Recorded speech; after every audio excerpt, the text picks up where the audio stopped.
Chauffeur question لیتے ہیں۔ کسی نے کہا ہے کہ ہمارا 13 سال کا بیٹا ہے جو بہت ہی بدتمیز ہے، اسے جو بھی کہا جائے الٹا پلٹ کے وہی جواب دیتا ہے۔ مثلا اگر کہا جائے تم بدتمیز ہو، آوارہ ہو، تو کہتا ہے تم بدتمیز اور آوارہ ہو۔ تو جواب میں ماں باپ کو کیا کرنا چاہیے؟ کیا اس کو ماریں، پیٹیں، کس طرح کنٹرول کریں؟ دیکھیں، مسئلہ یہ ہوتا ہے کہ سب سے پہلے تو ان اسباب پہ غور و تفکر کریں جس نے بچے کو اس اسٹیج تک پہنچایا ہے۔ ہمارے گھروں کے اندر چونکہ پہلے احتیاط نہیں ہوتی، لڑکا پیدا ہوتا ہے تو ہم بالکل شترے بے مہار ہو جاتے ہیں۔ ہر طرح کا لاڈ پیار، اگر ماں اس کو سمجھانے لگتی ہے، کبھی ڈانٹنے تو باپ بیچ میں دیوار بن جاتا ہے، باپ ڈانٹ رہا ہو تو بھئی نہیں کرو میرے بچے کو، کچھ نہیں کہو۔ کبھی دادا دادی نانا نانی یہ کردار ادا کر رہے ہوتے ہیں کہ ماں باپ کو بالکل پیچھے ہٹا کر بچے کو اسی طریقے سے جرأت مند بنا رہے ہوتے ہیں۔ جب شروع سے بچے کی ضدیں پوری کریں گے اور اسے ہر چیز میں حوصلہ افزائی فراہم کریں گے تو پھر وہ بڑا ہونے کے بعد ایسا ہی بنے گا۔ تو سب سے پہلے تو یہ غور کریں کہ کیا ایسے کوئی اسباب تھے کہ نہیں۔ دوسری بات یہ ہے کہ علم دین کا سکھانا۔ 13 سال کا بچہ کافی بڑا ہوتا ہے۔ نبی کریم صلی اللہ علیہ وسلم نے فرمایا جب بچہ 7 برس کا ہو جائے تو اس کو نماز کا حکم دو، اور 10 برس کا ہو جائے تو مار کر نماز پڑھاؤ اور اس کے بستر کو علیحدہ کر دو۔ تو کیا آپ نے بالترتیب شروع سے ہی 1 سے لے کے 3 سال، پھر 3 سے 7 سال، 7 سے 10 سال اور 10 سے 13 سال، یہ بلوغت تک چلتا ہے لیکن چل ابھی وہ 13 سال ہے، کیا آپ نے اس کو دین سکھایا تھا؟ اس کی ذہنی اور فکری دینی تربیت کی تھی؟ اگر نہیں کی تھی تو یہ کوئی تعجب خیز چیز نہیں ہے جو بچہ وہ کر رہا ہے۔ تو خلاصہ کلام یہ ہے کہ اگر آپ نے سب کچھ نہیں کیا تھا تو پھر اب آپ اس کو بھگتیں۔ معذرت کے ساتھ لفظ میں کہہ رہا ہوں کہ اب آپ کو برداشت کرنا ہی پڑے گا کہ اس کو اس اسٹیج تک آپ نے خود پہنچایا ہے۔ اب اللہ تعالیٰ کی بارگاہ میں دعا کریں۔ مارنا پیٹنا اس کا حل نہیں ہے۔ آپ ماریں گے پیٹیں گے وہ ضد میں آئے گا، ابھی تو منہ سے آپ کے خلاف کہہ رہا ہے، کوئی بعید نہیں پلٹ کے ہاتھ بھی مارنا شروع کر دیں۔ پیار سے محبت سے سمجھائیں۔ کوئی اچھا اگر دینی ماحول ہے، اچھے لوگ ہیں قریب، تو ان کے پاس ان کو بیٹھنے کی ترغیب دیں۔ ایسی چیزیں پڑھوائیں بچے کو، اور ایسے لوگوں کے پاس رکھیں کہ جو اچھی اس کی ذہن سازی کر سکیں، دین کے قریب کر سکیں، تو اللہ تعالیٰ بہتری کرے گا۔ اور فرض کر لیں اگر آپ نے پوری تربیت کا اہتمام کیا تھا، اس کے باوجود بچہ ایسا نکل آیا تو بہرحال پھر آپ کا قصور تو نہیں ہے، لیکن ایسا ہوتا نہیں ہے، اکثر بالکل ایسا نہیں ہوتا ہے، لیکن فرض کر لیں تو پھر آپ اللہ کی بارگاہ میں صدق دل سے توبہ کریں، اللہ تعالیٰ اس کو نیک بنائے، پرہیزگار بنائے۔ دعا ہی کر سکتے ہیں، اس کے علاوہ پھر کچھ نہیں، لیکن مارنا پیٹنا اس کا حل نہیں ہے۔ اور جو میں نے اسباب کا کہا، جب ایک دفعہ آپ کو سمجھ میں آئے کہ ہماری کمی کوتاہی ہے تو دوسرے بچوں کے ساتھ کم از کم خدا را ایسا نہ کیجیے گا، ورنہ پھر آپ کی اور تباہی ہے۔ کسی نے کہا کہ کسی کے تیز بارش کی وجہ سے 3 جمعے لگاتار چھٹ گئے تو کیا اس پر بھی سخت حکم لگے گا؟ جیسے حدیث پاک میں ہے کہ جس نے 3 جمعے جان بوجھ کر چھوڑ دیے اس نے کفر کیا۔ تو نہیں، اس پہ سخت حکم نہیں لگے گا، کیونکہ یہ تو ایک صحیح شرعی عذر ہے۔ اگر تیز بارش ہے، راستے میں کیچڑ ہے، مسجد تک جانا پاسبل نہیں ہے، اس وجہ سے 3 چھوٹے ہیں تو بالکل صحیح شرعی عذر ہے۔ یہ بخاری کی روایت ہے، حضرت ابن عباس رضی اللہ تعالیٰ عنہ مسجد میں تشریف فرما تھے، مؤذن اذان دے رہا تھا، بارش تیز ہو رہی تھی، اور یقیناً ان دنوں گلی میں اتنی کیچڑ ہو جاتی تھی کہ آنا دشوار، پھسل جائے آدمی، چوٹ لگ سکتی تھی۔ تو جب مؤذن حی علی الصلاۃ حی علی الفلاح پر پہنچا تو آپ نے اس کو فرمایا کہ تم بلند آواز سے کہو کہ اپنے گھروں میں ہی نماز پڑھ لیں، یہاں نہ آئیں۔ تو جو قریب کچھ لوگ تھے وہ حیران ہوئے کہ یہ کیسی بات کر رہے ہیں، تو پھر آپ نے جواب دیا کہ جو مجھ سے بہتر تھے، یعنی نبی کریم صلی اللہ علیہ وسلم، انہوں نے بارش کے ایام میں ایسا ہی کیا تھا۔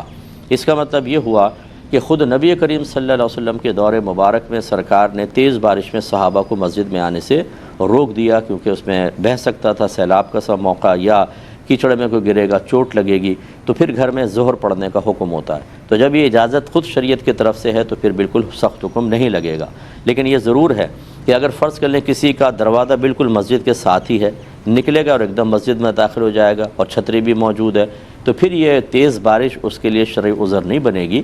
یہ اسی وقت ہوگا کہ بہت تیز بارش ہو اور راستے خطرناک قسم کے ہوں، یا خود امام صاحب ہیں یا خود کچھ لوگ پہلی مسجد میں موجود ہیں، اب تیز بارش شروع ہو گئی، تو یہ کوئی شرعی عذر نہیں ہے، اب ان کو بہرحال جمعہ پڑھنا ہوگا۔ یہ کہتے ہیں کہ کسی نے یوں کہا کہ اپنی قسمت میں نے خود لکھی ہے، ایسا کہنا کیسا ہے؟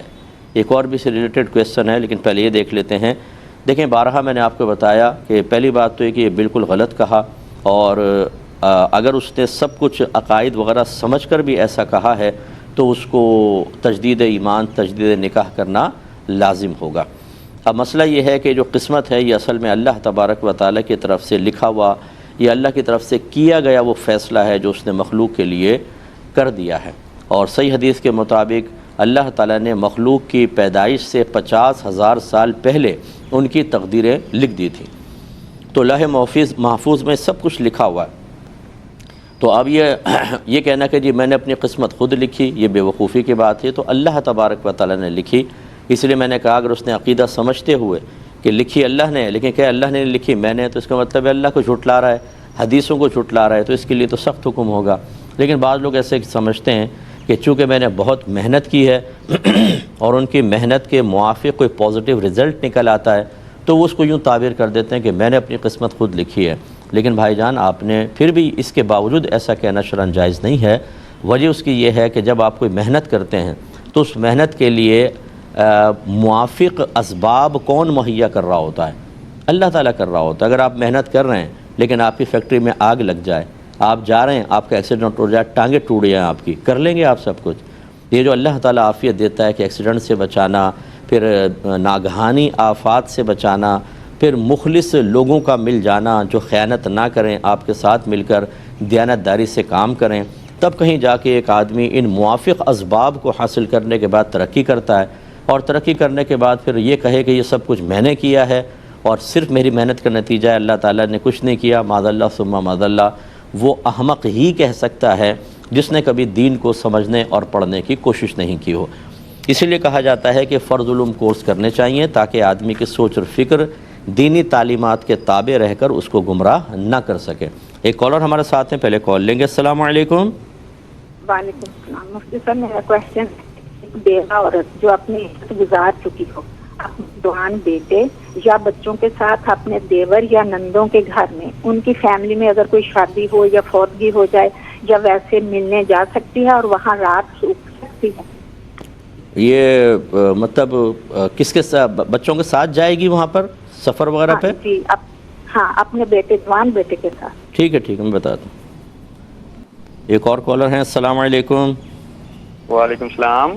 جی مفتی صاحب میں نے زکوٰۃ کے حوالے سے ایک سوال پوچھنا تھا۔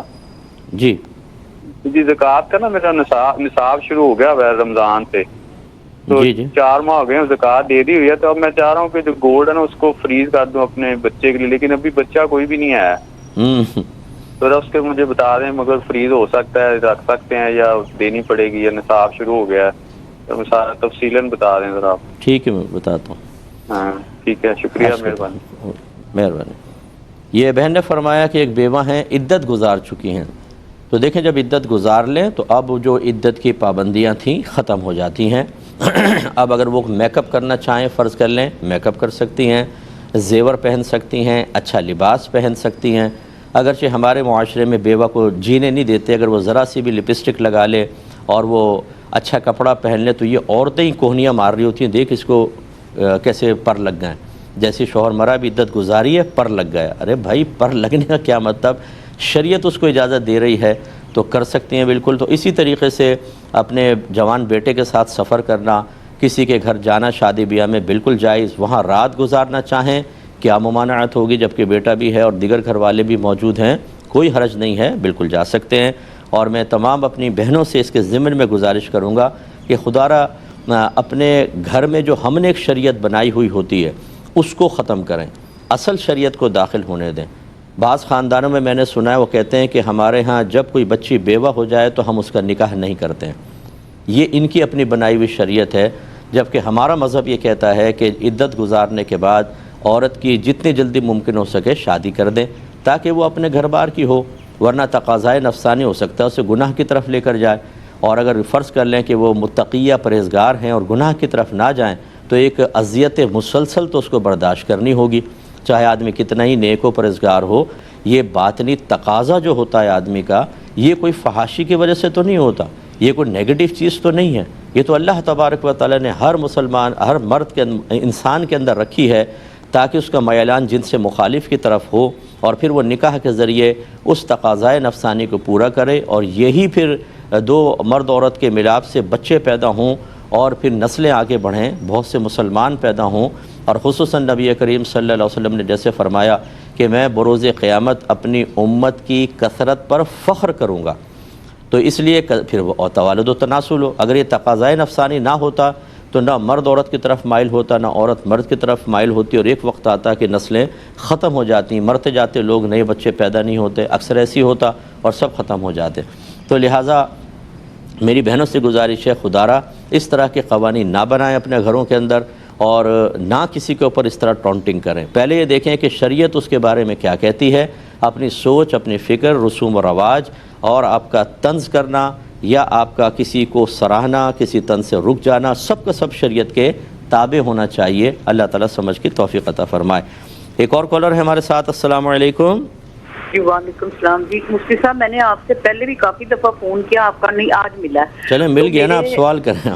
جی میرا مسئلہ یہ ہے کہ میرا 3 مرلے کا گھر ہے، اور وہ خود سے میں نے اپنی کوشش سے بنایا، خامد کا اس میں کوئی پیسہ نہیں لگا ہوا، بچی کا نا جہیز کے پیسے تھے، بچی کی شادی کے پیسے، زیور، وہ سارا بک کے لگا۔ اب وہ اس کو دوسرے 4 اور بچے ہیں، وہ الگ ہیں، وہ ایکا بنا کے نا وہ چاروں نہیں ملتے میرے سے، ایک بیٹا اور ایک بیٹی میرے ساتھ ہے۔ تو ان کی شادی کی تھی، بچی کی بھی، تو اس کو کھلا لے لیا تھا، وہ انہوں نے جھوٹ بول کے شادی کی۔ اچھا بتائیں، پوچھنا کیا چاہ رہی ہیں؟ یہ بتائیے۔ اب یہ پوچھنے کہ جو میں مکان ان کے نام اپنے بچوں کے جو میرے پاس ہیں تو ان کے نام کر دوں، تو کوئی آیا وہ پیچھے سے بعد میں اس کو ان کو تنگ تو نہیں کریں گے کہ میری مرضی سے میں دے رہی ہوں ان کو؟ تو وہ 4 جو ہیں بعد میں تو نہیں مقدمہ کر دیں، کچھ کر دیں؟ یہ شرعی کام سے میں آپ سے پوچھنا چاہ رہی ہوں۔ اور شادی جو، ہاں جی، اور بچی کی شادی وہ نہیں کروا رہی، اس کو کھلا لے لیا اس نے، وہ کہتی میں نے اب نہیں کرنی۔ تو مجھے اس کا بھی مشورہ دے دیں کہ میں اس کو کیا کہوں، اب کیا کرنا چاہیے؟ جی میں بتاتا ہوں۔ ایک اور کالر ہیں۔ السلام علیکم۔ السلام علیکم مفتی صاحب۔ وعلیکم السلام۔ خیریت سے ہیں؟ جی الحمدللہ۔ یہ سوال میں نے پوچھنا تھا کہ ہمارے یہاں سے عمرہ کے لیے گئے تو کم علمی کی وجہ سے نا انہوں نے یہاں سے احرام نہیں باندھ سکے، تو اب وہ میقات کراس کر گئے، تو اب وہ احرام کہاں سے باندھیں گے؟ نیز اگر وہ باندھیں گے تو پھر ان پر دم ہوگا، دم ساکت ہوگا کہ نہیں؟ جی ٹھیک ہے، بتاتا ہوں انشاءاللہ۔ یہ بھائی نے فرمایا تھا کہ میں نے اپنے سونے کی زکوٰۃ ادا کر دی ہے، لیکن اب میں چاہتا ہوں کہ سونے کو فریز کر دوں۔ فریز کا مطلب یہ ہے کہ اب اس پر زکوٰۃ نہ بنے کسی طریقے سے۔ تو انہوں نے سوچا شاید چلو میں اپنے ابھی بچہ پیدا بھی نہیں ہوا، اس کے لیے اگر میں اس کو مخصوص کر دوں سونے کو تو پھر اس پہ زکوٰۃ نہیں بنے گی۔ دیکھیں ایسا نہیں ہوگا، ایسا فریزنگ کا کوئی نظام ہمارے اسلام نے نہیں بنایا، نہ کوئی ایسا حکم دیا ہے۔ ہاں اگر آپ کا بچہ پیدا ہو جاتا، وہ نابالغ جب تک رہتا، اگر آپ اس کے قبضے میں ایک سونا دے دیتے، اور اس کے قبضے میں دینے کا مطلب صرف اتنا کہنا کہ یہ میں نے بچے کو دیا، تو بس اس کے قبضے میں چلا جاتا، اور جب تک بچہ نابالغ رہتا پھر اس سونے کے اوپر زکوٰۃ نہیں بنتی۔ لیکن پھر یہ بھی یاد رکھیں، جتنوں نے ایسے بہت سے جڑ ہوشیار ہوتے ہیں کہ بچوں کے نام کر کے اور پھر سونا استعمال کرتے رہتے ہیں، شادی بیاہ میں پہن کے جا رہے ہیں، اس کو خرید و فروخت کر کے پیسہ نفع وغیرہ کما رہے ہیں، صرف زکوٰۃ بچانے کا قصد و ارادہ ایسا ہوتا ہے۔ یہ غلط چیز ہوتی ہے۔ جب آپ بچے کے نام کر دیں، اگر بچہ فزیکلی طور پہ موجود ہے تو یہ سونا اس کی ملک ہو گیا، اور ماں باپ شدید ضرورت کے علاوہ اس میں بالکل تصرف نہیں کر سکتے ہیں۔ جبکہ آپ کے کیس میں تو ابھی بچہ بھی نہیں ہے، لہٰذا ادھر فریزنگ وغیرہ کا کوئی تصور پیدا نہیں ہو سکتا۔ اس پر سال بسال آپ کو زکوٰۃ نکالنی چاہیے، اور زکوٰۃ کو بوجھ نہ سمجھیں۔ خدا را یہ سونا بھی اللہ نے آپ کو دیا ہے، چاہے تو 2 منٹ میں آپ کے ہاتھ سے نکل جائے، چور چرا کر لے جائیں، کوئی اور آپ کو بہکا کر لے جائے، کسی آگ لگ جائے گھر کے اندر اور یہ سونا پگھل کے ختم ہو جائے، اللہ تبارک و تعالیٰ نے آپ کو دیا ہے، اور وہی اس میں برکت دیتا ہے۔ اس لیے بخل کرنا، یہ سوچنا کہ یار اتنا میرا پیسہ زکوٰۃ کا نکل جاتا ہے، یہ مت سوچئے۔ بالکل تمثیل کے لیے، بلا تمثیل ایک سمجھانے کے لیے عرض کر رہا ہوں کہ اگر کوئی آپ کو 10 لاکھ روپے دے اور کہے کہ اس میں سے 1 لاکھ مجھے دے دو، تو اس 1 لاکھ کے بدلے 70 لاکھ میں تمہیں اور دوں گا، تو پھر کیا آپ کا خیال ہے کہ دینا چاہیے کہ نہیں؟ اور پھر اس پر ایک شخص یہ کہے کہ 1 لاکھ دے دوں، نہ بابا میں تو نہیں دے رہا اپنا 1 لاکھ، تو پھر یہ کتنی عجیب غریب بات ہے۔ اللہ تبارک و تعالیٰ کی بارگاہ میں جب آپ صدقات واجبہ یا نافلہ کوئی بھی ادا کرتے ہیں تو اللہ تعالیٰ کا قرآن میں وعدہ ہے، وہ 1 کے بدلے میں کئی 700 گنا تک، بلکہ اس سے بھی زیادہ اللہ تبارک و تعالیٰ عطا فرماتا ہے۔ تو بالکل بخل نہ کریں، اور یاد رکھیں جتنا آپ کے پاس مال ہوتا ہے اس میں غریبوں کا حق بھی ہوتا ہے۔ جب آپ وہ حق ادا نہیں کریں گے تو بروز قیامت آپ کو اس کا بھی جواب دینا ہوگا، اس لیے ہمت رکھیں۔ ایک مختصر سا بریک لیں گے، ہمیں یقین ہے اب ہمارے ساتھ ہی رہیں گے۔ بسم اللہ الرحمن الرحیم. یہ بہن کا کویسچن لیتے ہیں. انہوں نے کہا کہ میں نے 3 مرلے کا گھر اپنی محنت سے بنایا ہے, ہسبینڈ کا اس میں کوئی پیسہ وغیرہ نہیں تھا. اب ان کے غالباً 6 بچے ہیں, 4 جو ہیں انہوں نے گروپ بنا لیا ہے, وہ ماں سے بالکل علیحدہ ہیں, 2 بچے ساتھ رہتے ہیں. تو اب یہ کہتی ہیں کہ اگر میں ان 2 بچوں کے نام اپنا گھر کر دوں تو کیا بعد میں شرعی لحاظ سے ان بچوں کو جو 4 بچے ہیں وہ کوئی حق رکھیں گے کہ نہیں, اور مقدمہ کر کے کہیں یہ لے تو نہیں لیں گے؟ شرعی طور پہ بتا دیں. دیکھیں مسئلہ یہ ہے کہ پہلی بات تو میں اپنی بھولی بھالی بہن سے گزارش کرتا ہوں کہ اگر تو شریعت کا ان 4 بچوں کو اتنا ہی پاس لحاظ ہو کہ آپ شرعی طور پہ معلوم کر کے قدم اٹھا لیں, وہ اس کے اندر کوئی تصرف بیجا نہیں کریں گے. اگر ان کو خیال ہوتا تو یہ آپ سے علیحدہ ہی نہ ہوتے. ماں کے خلاف کون گروپ بناتا ہے؟ ماں کے خلاف گروپ بنانے کا مطلب جہنم میں جانے کے لیے چاروں متفق ہو گئے کہ ہم جہنم میں جائیں گے.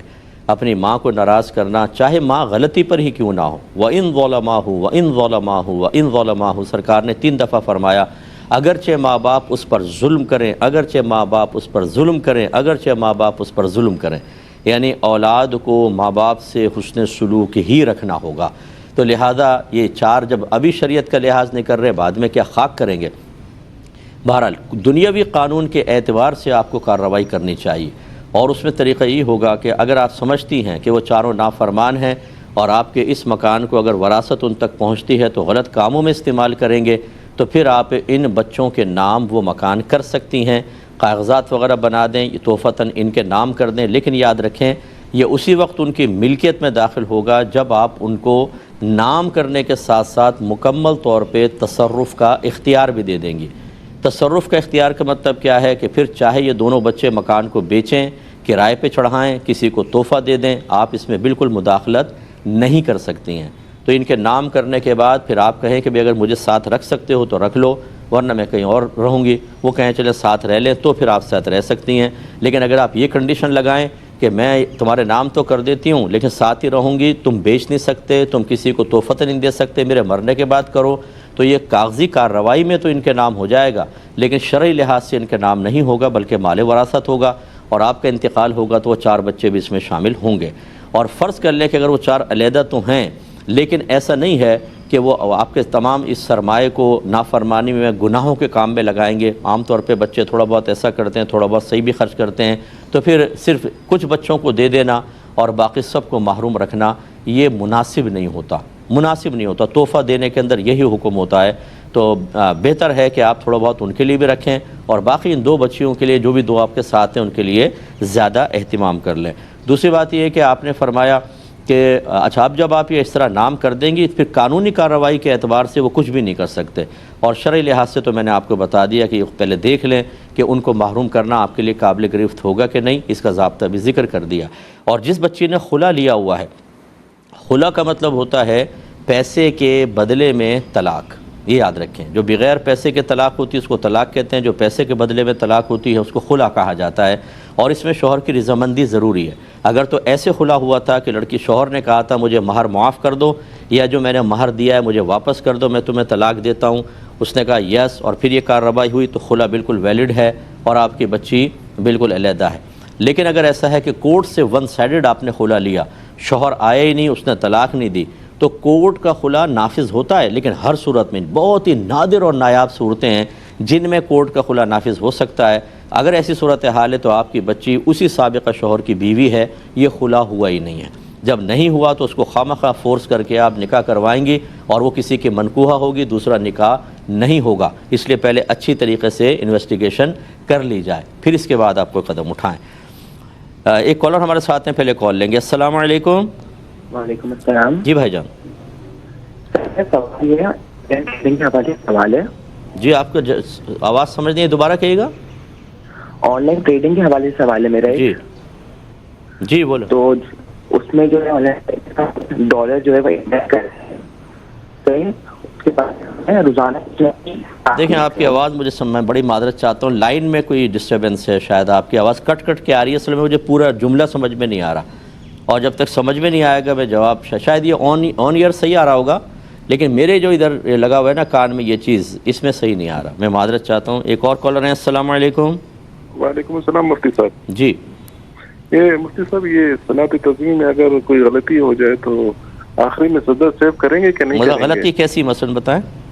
جیسے کوئی چیز بھول جائے، جس طرح نہیں ہے، اگر 10 کے بجائے 15 پڑھ لیے، 15 کے بجائے 10 پڑھ لیے، نہیں جو صلاۃ تسبیح جی تسبیح میں غلطی ہوئی نا، ٹھیک ہے. صلاۃ تسبیح نماز میں نہیں، تو آخری میں پھر سجدہ سیو کریں گے کہ نہیں؟ اگر سجدہ سیو کریں گے بھی تو کیا اس میں وہ پڑھیں گے 10 مرتبہ تیسرا کلمہ؟ چلیں بتاتا ہوں انشاءاللہ. یہ بھائی نے فرمایا کہ کچھ لوگ عمرہ کرنے گئے اور کم علمی میں یہاں سے احرام ہی نہیں پہنا، میقات کو کراس کر لیا، تو دم لازم ہوگا کہ نہیں؟ جی بالکل دم لازم ہوگا. اب وہ کر سکتے ہیں اگر ایسا کریں کہ میقات کراس کر لیا، اب واپس میقات کے یہاں پر آئیں، احرام پہنیں اور دوبارہ پھر داخل ہوں تو دم ساقط ہوگا. اور اگر ایسا نہیں کر سکتے تو بہرحال اب تو دم لازم ہے، جا کے عمرہ کریں اور وہاں پر پھر بعد میں دم دیں. اور دم کا مطلب یہ ہوتا ہے کہ جو عاقل بالغ تھے جنہوں نے کراس کیا تھا، ہر ایک پر ایک بکرا یا دمبا حدود حرم میں ذبح کرنا واجب ہے. یہ ایسا نہیں کر سکتے کہ وہاں جانے کے بعد پاکستان میں کہہ دے کہ وہاں پر ایک 16-17 ہزار کا بکرا ذبح کروا دینا، بلکہ وہاں پر جانے کے بعد وہیں حدود حرم میں بکرا یا دمبا ذبح کروانا ہوگا. اور پھر آپ کے بڑے بھولے پن سے کہنا کہ کم علمی کی وجہ سے کراس کر گئے، یہ ہم بارہا، میرے 34 سال ہو گئے مجھے تبلیغ دین کرتے ہوئے، اور یہ ہمارا 24واں سال ہے. کمنگ مارچ میں احکام شریعت کو 24 سال کمپلیٹ ہو جائیں گے. کہہ کے تھک گئے. یہ آپ جتنے میں مجھے دیکھتے ہیں، خدا را لوگوں میں شعور بیدار کریں، انہیں پیار محبت سے پروگرام دیکھنے کے لیے کہیں. میں نے بارہا کہا کہ جب آپ کسی عبادت کو اختیار کرنے لگتے ہیں، سب سے پہلے اس کے بارے میں ضروری علم سیکھنا لازم ہے. ورنہ آپ کوئی، نہ میں امپورٹنٹ ہوں نہ آپ ایسے امپورٹنٹ ہے کہ عمرہ کرنے چلے گئے تو اللہ پہ کوئی بہت بڑا احسان کر لیا، یا ہم یہ سمجھیں کہ اگر ہمارا بلاوا آ گیا تو شاید ہم بہت ہی باکمال آدمی تھے تبھی تو ہمارا بلاوا آیا. سب کا کچھ نہیں. یہ تو اللہ کا کرم ہوتا ہے کہ وہ کسی کو بھی بلا لیتا ہے، اور وہاں پر جانا کوئی اللہ رسول پر احسان نہیں ہے، اپنے اوپر احسان ہے یہ. تو اب اگر ہم عبادت کوئی ناقص کریں گے، علم دین نہیں سیکھا ہوگا، تو ایسا نہیں ہے کہ وہاں جانے کے بعد ہم اتنے محبوب، اتنے لاڈلے، اتنے پیارے تھے کہ اللہ تعالیٰ ہر غلطی کو نظر انداز کر دے گا. ایسا نہیں ہے. لہٰذا گناہ گار بھی ہوں گے. یہ گزرے سارے کے سارے جو بغیر احرام کے گزرے، یہ سب کے سب گناہ گار ہوئے. گناہ علیحدہ. ایک اتنا مبارک کام کرنے جا رہے ہیں آپ، اور گناہوں کا پلندہ اپنے سر کے اوپر لے کے جا رہے ہیں، اور اس کی وجہ کیا ہے؟ علم نہ سیکھنا. تو کم علمی کوئی عذر نہیں ہے. یہ شدید گناہ گار ہیں، بلکہ یہ لائق سزا ہیں. دنیا میں بھی ان کو مطلب بہت سارے امور کے اندر سزا کا مستحق بنایا گیا ہے. یہ تو میں نہیں کہہ رہا ہوں کہ یہ اگر آپ میقات کراس کر گئے تو آپ کو سزا ملے گی، لیکن جو کم علم آدمی ہوتا ہے اگر کم علمی میں خطا کرے تو اس کی خطا کو بعض اوقات قاضی اور حاکم اسلام قبول نہیں کرے گا، بلکہ سزا جاری کرے گا. اس لیے علم سیکھنا بہت ہی ضروری ہے. انہیں سمجھا دیں. یہ آن لائن ٹریڈنگ کا کویسچن، یہ کیونکہ تھوڑا سا گڑبڑ ہو رہی تھی، مجھے آواز صاف نہیں آ رہی تھی، لیکن شاید انہوں نے ڈالر کے بارے میں پوچھنا چاہا تھا. یہ آن لائن دیکھیں، جو آپ گولڈ یا ڈالر خرید لیتے ہیں، یہ ٹریڈنگ شرن جائز نہیں ہوتی. وجہ اس کی یہ ہوتی ہے کہ نمبر ایک تو یہ جو آپ یہ کرنسی کا کاروبار کرتے ہیں، اس میں دونوں طرف اگر کرنسی ہے تو کم از کم ایک جو فریق ہے وہ ایک کرنسی کے حصے پہ قبضہ کر لے. دوسرا ادھار ہو سکتا ہے، لیکن سونا چاندی میں یہ بھی نہیں ہو سکتا. یہ میں اصطلاحی کرنسی کی بات کر رہا ہوں. جیسے آپ روپے سے ڈالر خرید رہے ہیں، کسی کو روپے دے دیے، اس نے ایک ہفتے بعد ڈالر دے دیے، یہ چلے گا. اس میں ایک جانب سے ادھار ہو سکتا ہے. اور دوسری بات یہ ہے کہ جب آپ نے فرض کر لیں اس طرح ڈالر خرید لیے، تو پھر آپ جب تک قبضہ نہ کر لیں اسے آگے سیل نہیں کر سکتے. یہ بہت سی ویب سائٹس ایسی ہیں کہ وہ خالی آپ کو ڈالر کا کہتی ہیں کہ ہمارے پاس ڈالر ہیں، آپ پرچیز کریں، جیسی ڈالر کی قیمت بڑھے گی ہم آپ کو اس کا نفع دے دیں گے. تو اب لوگ کیا کرتے ہیں، جیسے یہاں سے میں نے 1000 ڈالر خرید لیے، ان کے اکاؤنٹ میں پیسہ بھیج دیا. اب ڈالر مجھے نہیں پتہ کہ فزیکلی طور پہ موجود بھی ہیں کہ نہیں. جیسے ڈالر ریٹ بڑھا، انہوں نے میرا پروفٹ ریشو نکالا اور میرے اکاؤنٹ کے اندر بھیج دیا. یہ ہوتا رہتا ہے. اور جب بہت سارے لوگ اعتماد کر کے پیسہ جمع کرتے ہیں تو رفو چکر ہو جاتے ہیں سب کا پیسہ لے کر. تو جب تک آپ قبضہ نہ کر لیں آپ نہیں اس کو آگے سیل کر سکتے. اور اس طرح کی جو رسکی معاملات ہوتے ہیں، بہت سی ایسی ویب سائٹس ہیں جو کہتے ہیں آپ شیئرز کے اندر انویسٹمنٹ کریں، اور پھر وہ سب دکھاتے بھی رہیں گے کہ دیکھیں شیئر بڑھ رہے ہیں، کم ہو رہے ہیں، آپ پہ اعتماد کر کے تھوڑا بہت پروفٹ بھی آپ کو دیں گے، اور پھر بہت سارا چیز جمع کر کے، مال جمع کر کے وہ غائب ہو جاتے ہیں. وہ آپ ایپ یوز کریں گے کچھ کام ہی نہیں کرے گا. یہ بھی نہیں پتہ ہوتا کہ آپ کو اس کا ایڈمن کون ہے، اس کا یہ جو اگر کمپنی ہے تو اس کا آنر کون ہے، کچھ پتہ نہیں ہوتا. 1000 دفعہ لٹنے کے باوجود تھوڑے سے نفع کے لیے ہم ایسے رسکی معاملات کے اندر اپنا پیسہ انویسٹ کرتے ہیں، اور یہ شرعاً جائز نہیں ہوتا. اس لیے اجتناب بہتر ہے. بھائی نے فرمایا اگر صلاۃ و تسبیح کی نماز میں غلطی ہو جائے تو کیا آخر میں سجدہ سہو ہوگا؟ تو اسی لیے میں نے ان سے کویشچن پوچھا تھا کہ کیا غلطی ہوئی. انہوں نے کہا مثلا تسبیح کم یا زیادہ کر دی تو سجدہ سہو ہوگا کہ نہیں. تو دیکھیں یہی مسئلہ ہوتا ہے، ہم جب آپ سے کوئی کویشچن کرتے ہیں تو اسی وجہ سے کہ صحیح جواب اسی پر موقوف ہوتا ہے. یاد رکھیں کہ کوئی بھی آپ نماز پڑھ رہے ہوں، فرض، واجب، سنت، نفل، اگر اس میں آپ نماز کا کوئی واجب ترک کریں گے تو پھر اس پہ سجدہ سہو ہوتا ہے. اور اگر آپ واجب ترک نہیں کرتے بلکہ سنت ترک کر دیتے ہیں یا مستحب ترک ہو جاتا ہے، اس پر سجدہ سہو نہیں ہوتا. جیسے ثنا پڑھنا سنت ہے، یا اس کی تسبیحات جو ہیں سنت ہیں، ایک آدھ تسبیح کم ہو گئی، تھوڑا زیادہ ہو گئی، اس پہ کوئی سجدہ سہو نہیں ہے. نماز خلاف سنت ہوگی لیکن سجدہ سہو نہیں، کیونکہ ترک واجب نہیں ہوا ہے. لیکن جیسے الحمد پڑھنا واجب ہے، اس کے ساتھ سورت ملانا واجب ہے، آپ الحم پڑھنا بھول گئے، آگے بڑھ گئے، سورت نہیں پڑھی، تو آخر میں اس کمی کے تدارک کے لیے یا کمی کو ختم کرنے کے لیے سجدہ سہو کیا جائے گا. اس لیے اس پر کوئی سجدہ سہو نہیں ہے. اصول میں آپ کو بتا چکا ہوں، یہ آپ کو معلومات ہونی چاہیے کہ نماز میں کیا کیا فرائض ہیں، کیا واجبات ہیں، کیا سنن ہیں اور کیا مستحبات ہیں. فرائض کے ترک پر نماز ہی نہیں ہوتی، وہ تو دوبارہ پڑھنی ہی پڑے گی. جیسے آپ نے تکبیر تحریمہ نہیں کہی، نیت ہی نہیں کی اور نماز سٹارٹ کر دی، نہیں ہوگی، نماز ہی نہیں ہوگی. اور واجب کے ترک پہ نماز ہو جاتی ہے لیکن مکروہ تحریمی ہوتی ہے. لہذا اگر آپ نے سجدہ سہو کر لیا تو تدارک اور سجدہ سہو بھی بھول گئے تو نماز دوبارہ پڑھنی ہوگی، ویسے نماز ہو جاتی ہے. اور سنت اور مستحب کے ترک پر کوئی مسئلہ نہیں ہوتا، اس میں کوئی نماز وغیرہ نہ لوٹانی ہوتی ہے اور نہ اس پہ سجدہ سہو ہوتا ہے. ایک بھائی نے کویشچن کیا تھا کہ بعض لوگ اسکوٹر یا کار میں ہوں، اگر ہم ان کو سلام کرتے ہیں تو وہ صرف اپنا سر جھکا دیتے ہیں، یوں دور سے، بس منہ سے کچھ نہیں کہتے، کیا حکم شرع ہوگا؟ دیکھیں، خالی سر جھکانا سلام کا جواب نہیں ہے. اگر کسی نے سلام کیا اور کانوں تک آپ کو اس کی آواز آ گئی تو جواب دینا واجب ہو جاتا ہے، کیونکہ اللہ نے قرآن میں فرمایا کہ جب کوئی تمہیں سلام کرے تو تم اسی لفظ سے یا اس سے بہتر سے اس کو جواب دو یا اس کو لوٹا دو اس کا سلام. تو یہ چونکہ قرآن میں حکم آ گیا، اس لیے علماء نے فرمایا کہ سلام کرنا سنت ہے اور اس کا جواب دینا واجب ہوتا ہے. تو اگر آپ نے سلام کیا، اسکوٹر والا قریب ہلکا سے جا رہا ہے اور اس کو سلام کی آواز آ گئی تو اس کو بھی بلند آواز سے وعلیکم السلام کہنا چاہیے کہ آپ تک آواز پہنچ جائے. اور اسی طرح کار میں بعض اوقات شیشے کے اندر یا شیشہ کھلا ہو تو آرام سے آواز پہنچ جاتی ہے. لیکن فرض کر لیں ایک آدمی تیز اسکوٹر چلا رہا، آپ نے زور سے کہا السلام علیکم، اور ابھی وہ یہاں ایک دم وہاں پہنچ گیا. اب وہ کیا کرے؟ سلام کا جواب بعض وقت واپس نہیں مڑ سکتا. اب اس نے دور سے سر ہلا دیا تو بہرحال اب وہ مکلف نہیں رہا تھا، کیونکہ وہ آگے نکل گیا ہے. اتنی آواز سے کیسے جواب دے کہ آپ تک پہنچ جائے؟ اور ایسے تیز رفتار جانے والے کو یا جس کو سلام کا جواب ہی نہیں دے سکے گا، سلام کرنا مطلب میں اس کو منع تو نہیں کر رہا ہوں لیکن جواب اس پہ بہرحال واجب نہیں رہے گا. تو جب وہ جواب پر قادر ہو، آپ تک آواز پہنچا سکتا ہو تو بالکل پھر جواب دینا ضروری ہوگا، ورنہ معاف ہے. یہ کہتے ہیں کہ طواف کرتے ہوئے درمیان میں رک جانا کیسا ہے؟ بعض لوگ جب غلاف تبدیل ہو رہا ہوتا ہے کعبۃ اللہ کا تو رک کر ویڈیو بنانے لگتے ہیں، کیا یہ صحیح ہے؟ یہ بالکل صحیح نہیں ہے، یہ خلاف شرع اور خلاف سنت اور سخت مکروہ ہے. طواف ہو رہا ہو بس بالکل آپ پھر طواف کریں، کوئی ویڈیو بنانا، سیلفی بنانا، کسی کو لائیو اس کے اوپر لے کر اور اس کو دکھانا، اسی طرح اپنی ویڈیو بنوانا کسی کے ذریعے، سب خلاف سنت اور بالکل مکروہ ہے.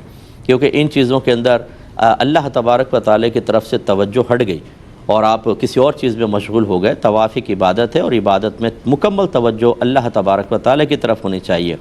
نبی کریم صلی اللہ علیہ وسلم نے دوران نماز ایک شخص کو دیکھا، یعنی وہ نماز ادا کر رہا تھا اور دیکھا کہ وہ داڑھی کے اوپر اس طرح ہاتھ پھیر رہا ہے. تو سرکار صلی اللہ علیہ وسلم نے ارشاد فرمایا کہ اگر اس کے قلب میں خشوع ہوتا تو اس کے اعضاء بھی خشوع پذیر ہوتے. یعنی یہ دل میں خوف خدا رکھ کر اللہ تبارک و تعالی اخروی معاملات کی طرف متوجہ ہو کے نماز ادا کر رہا ہوتا تو اس کے اثرات اس کے ظاہری اعضاء پر بھی آنے چاہیے تھے. یہ گویا کہ اظہار ناراضگی فرمایا سرکار نے، اور حدیث میں الفاظ تو یہ ہیں کہ وہ اپنی داڑھی سے کھیل رہا تھا، تو نبی کریم نے اس کو شدید ناپسند فرمایا. اسی طریقے سے اب یہ ہے اپنی ویڈیو بنوانا، خود ویڈیو سیلفی کرنا، سب کچھ یہ سب خلاف سنت اور مکروہ ہے. اور مطلب یہ ایک مسلمان کو مناسب نہیں لگتا کہ وہ ایسے مقام پر جہاں پر وہ مجرم کی حیثیت سے گیا ہو، وہ اپنے گناہوں کی معافی کے لیے گیا ہو، اللہ تبارک و تعالیٰ کی رحمت کی توجہ حاصل کرنے کے لیے گیا ہو، اور اللہ کو ہی بالکل فراموش کر کے، عذاب کو فراموش کر کے، گناہوں کو بھول کر ویڈیو بنوا رہا ہے اپنے، اور اپنے سیلفیاں کھینچ رہا ہے، بالکل غلط چیز ہے۔ تو بہرحال رکنا بالکل خلاف سنت ہے، بالکل نہ رکیں، اور موبائل کو بالکل بند کر کے رکھیں۔ دوران طواف بالکل موبائل کا استعمال شرعاً جائز نہیں ہے۔ مختصر بریک لیں گے، ہمیں یقین ہے آپ ہمارے ساتھ ہی رہیں گے۔ بسم اللہ الرحمن الرحیم۔ کسی بھائی نے کویسچن کیا تھا کہ سجدے میں جاتے ہوئے نیچے پہنچنے سے پہلے ہی اگر کوئی اللہ اکبر کہہ لے، تکبیر ختم کر لے، تو کیا نماز ہو گئی یا نہیں؟ جی بالکل ہو جائے گی، اگرچہ مستحب یہی ہوتا ہے کہ جب آپ جائیں تو اللہ اکبر کو طویل کر کے جب آپ بالکل قریب پہنچ جائیں تب اکبر کہیں، یہی امام کو بھی چاہیے۔ لیکن اگر پہلے ہی وہ ختم کر دیتے ہیں تو خلاف سنت تو کہا جائے گا، لیکن نماز کی تکمیل پہ کوئی فرق نہیں ہے، نماز ہو جائے گی۔ یہ کہتے ہیں کہ اگر ہم کسی غیر مسلم سے کوئی مٹکا یا گھڑا لیں اور اس نے اس مٹکے گھڑے پہ کچھ شرکیہ الفاظ لکھے ہوئے ہوں اور ہم اسے خرید کر لے آئیں، پہلی بات تو خریدنا کیسا، پھر لے آئیں تو کیا گھر میں استعمال کر سکتے ہیں کہ نہیں؟ دیکھیں، صرف شرکیہ الفاظ لکھنے سے اس گھڑے کی خرید و فروخت تو ناجائز نہیں ہو جائے گی۔ آپ لے سکتے ہیں، اسے گھر لے آئیں اور اس کے اوپر کوئی ایسی چیز لگا دیں کہ وہ شرکیہ لفظ چھپ جائے، تو پھر بالکل اس کا استعمال جائز ہے۔ ویسے بھی جائز تو ہے، لیکن آپ کی کو دیکھ کر کوئی بدگمانی کرے گا، اور اگر آپ فرض کر لیں کوئی راضی رہا اس سے تو پھر اس پہ سخت حکم بھی ہو سکتا ہے۔ تو ایسی کوئی چیز اس پہ لگا دیں کہ وہ مٹ جائیں یا چھپ جائے، تو بالکل پھر اس کو استعمال آپ کر سکتے ہیں۔ ایک بھائی نے پوچھا تھا کہ موٹاپے کی وجہ سے گھٹنوں میں شدید درد رہتا ہے، کھڑے ہو کر نماز پڑھنا دشوار ہے، تو کیا کرسی پر بیٹھ کر نماز پڑھ سکتے ہیں؟ دیکھیں، اس میں اصول آپ کو بتایا تھا کہ اگر کوئی سجدہ کر سکتا ہو، سجدہ آرام سے زمین پہ مطلب کر سکتا ہے، تو اس سے قیام ساقط نہیں ہوتا، اسے قیام بھی کرنا ہوگا۔ اور اگر سجدہ ہی نہیں کر سکتا، جیسے کھڑے سجدے میں جائیں، شدید گھٹنوں میں پین اور تکلیف اور پھر اٹھنا انتہائی عذاب، سجدہ نہیں کر سکتا تو قیام بھی ساقط۔ تو خلاصہ کلام یہ ہے کہ فرض کر لیں اگر کوئی شخص ایسا ہے کہ کھڑے ہو کر نماز پڑھے، گھٹنوں میں شدید پین ہے لیکن بہرحال سجدہ کر سکتا ہے، اس کے لیے حکم شرعی یہ ہے جتنی دیر آپ کھڑے رہ کر نماز پڑھ سکتے ہیں کھڑے رہیں، پھر باقی بیٹھ جائیں اور سجدہ وغیرہ بھی آپ باقاعدہ کریں۔ حتیٰ کہ یہ فرمایا کہ اگر اللہ اکبر یعنی تکبیر تحریمہ کھڑے ہو کر کہہ سکتا ہے تو کہے، باقی بیٹھ کر اور نماز پڑھے اور پھر سجدہ کرے۔ لیکن اگر سجدہ ہی کرنا دشوار ہے تو پھر کھڑا ہونا بالکل ساقط ہوگا، پھر شروع سے ہی آپ زمین پر یا کرسی پر آسانی ہے تو کرسی پہ بیٹھ کر اشاروں سے نماز ادا کریں گے۔ ایک بھائی نے پوچھا ہے کہ کیا جان جانا زیادہ خطرناک ہے یا ایمان جانا؟ یقینی سی بات ہے کہ ایمان جانا زیادہ خطرناک ہے، لیکن جب ان میں تقابل ہو جاتا ہے اس طریقے سے کہ شریعت یہ کہے کہ جان چلی جائے تو کوئی بات نہیں، ایمان نہیں جانا چاہیے، تو پھر ایمان کی پرواہ کرنی چاہیے۔ اور اگر شریعت رخ کی رخصت پہ عمل کرنا چاہیں تو کہ ظاہراً آپ اپنی جان بچا رہے ہیں، ایمان بھی بچ رہا ہے، لیکن آپ نے ظاہراً کلمہ کفر کہہ لیا تو گنجائش ہوتی ہے۔ مثال کے طور پر اس کو یوں سمجھ لیں، ایک غیر مسلم گن پوائنٹ پر کہتا ہے کہ کلمہ کفر یا شرک کہو ورنہ میں تمہیں جان سے مار دوں گا، اور یقین ہے کہ یہ نہیں کروں گا تو ایسا کر گزرے گا، تو دل میں بس ایمان پر مطمئن ہوں، زبان سے کلمہ کفر کہہ سکتے ہیں، اس میں جان بھی بچ گئی۔ اب دیکھنے والے تو سمجھیں گے کہ اس نے کلمہ کفر کہا، یہ کافر ہو گیا، لیکن دل چونکہ ایمان پر مطمئن ہے، قرآن کا یہی فیصلہ ہے، یہی نبی کریم صلی اللہ علیہ وسلم کی تلقینات ہیں، تو لہٰذا اس کا جان بھی بچ گئی، ایمان بھی محفوظ رہا۔ لیکن اسی صورت میں اگر کوئی کہتا ہے کہ میں کلمہ کفر نہیں کہوں گا چاہے مجھے جان سے مار دو، اور وہ مار دیتے ہیں، تو ایمان تو محفوظ رہا لیکن جان چلی گئی، اور یہ شخص کو یہ نہیں ہے کہ خودکشی کرنے والا کہلائے گا، بلکہ یہ شہید کہلائے گا۔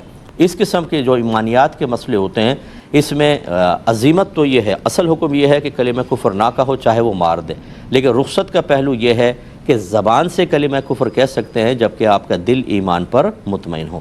تو بہرحال اگر ویسی اس سے قطع نظر آپ تقابل کریں تو ایمان زیادہ امپورٹنٹ ہے، جان زیادہ امپورٹنٹ نہیں ہے۔ کسی نے کہا کہ سب سے بہتر ذکر درود پاک ہے، تو دوسرے نے کہا کہ نہیں، حدیث میں ہے کہ لا الہ الا اللہ درود یہ افضل ہے، کون یہ صحیح کہہ رہا ہے؟ دیکھیں، پہلی بات تو یہ کہ یہ تقابل وغیرہ کرنا چھوڑ دیں، آپ اذکار کو اختیار کریں۔ اس طریقے سے بعض اوقات کم علمی کی وجہ سے بدتمیزی ہو سکتی ہے، بد تہذیبی، بے ادبی ہو سکتی ہے، اور خواہ بخواہ گناہ گار ہوتے ہیں۔ بہرحال تو افضل الذکر تو حدیث میں یہی آیا کہ لا الہ الا اللہ ہے، تو یہ نبی کریم نے چونکہ بیان فرمایا تو ہم یہی کہیں گے کہ اذکار میں سب سے افضل لا الہ الا اللہ ہے۔ کیونکہ یہ وہ چیز ہے کہ جس کے بعد انسان اس پر اعتقاد اور اس کی ادائیگی یہ اسلام اور ایمان کے لیے گویا کہ انتہائی ضروری ہے، تبھی آپ کا درود پاک پڑھنا آپ کو نفع دے گا، ورنہ کہ کافر اگر ساری زندگی درود پاک پڑھتا رہے اسے کوئی ثواب حاصل نہیں ہوگا، اور اگر وہ حالت کفر میں مر گیا تو یہ لاکھوں کا پڑھا وہ درود پاک بھی اس کے لیے نجات اور بخشش کا ذریعہ نہیں بن سکتا۔ اس لیے امپورٹنس لا الہ الا اللہ کی زیادہ ہے۔ ہاں اگر فضائل اور کمالات کے اعتبار سے آپ دیکھیں جو حدیثوں کے اندر آئے تو لا الہ الا اللہ کے اتنے فضائل نہیں ہیں جتنے درود پاک کے فضائل ذکر کیے گئے ہیں۔ تو بہرحال افضل الذکر تو لا الہ الا اللہ ہے، اور افادیت، فائدے اور فضیلتیں درود پاک کی بہت زیادہ ہیں، لہذا تقابل نہ کروائیں، دونوں کو آپ اختیار کریں، یہ بیسٹ ہے۔ یہ بھائی کہتے ہیں کہ ایک بہت ہی پڑھا لکھا شخص ہے، وہ شریعت کی ہر بات پر تنقید ضرور کرتا ہے، اس کا اصول یہ ہے کہ جو میری عقل میں نہیں آئے گا میں اس کو نہیں مانوں گا، لہذا وہ کہتا ہے کہ جیسے وہ حضرت سلیمان علیہ السلام نے اپنے دربار میں تخت منگوایا تو ایک لمحے میں تخت کیسے آ سکتا ہے، یہ نہیں ہو سکتا۔ ایسی نبی کریم نے چاند کے 2 ٹکڑے کیے، یہ کیسے ہو سکتا ہے زمین پہ کھڑے ہو کے 2 ٹکڑے کرے۔